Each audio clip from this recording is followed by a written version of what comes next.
কালের যাত্রার ধ্বনি শুনিতে কি পাও, তারি রথ নিত্যই উধাও, জাগাইছে অন্তরিক্ষে হৃদয় স্পন্দন। চক্রে পিষ্ট আধারের বক্ষ ফাটা তারার ক্রন্দন। ওগো বন্ধু সেই ধাবমান কাল, জড়ায়ে ধরিল মোরে ফেলি তার জাল।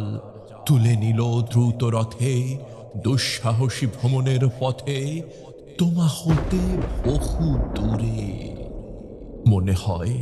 মনে হয় অজস্র মৃত্যুরে পার হয়ে আসিলাম আজি নবপ্রভাতের শিখর চূড়ায়। রথের চঞ্চল বেগ হাওয়ায় উড়ায় আমার পুরানো নাম, ফিরিবার পথ নাহি। দূর হতে যদি দেখো চাহি, পারিবে না চিনিতে আমায়। হে বন্ধু, বিদায়।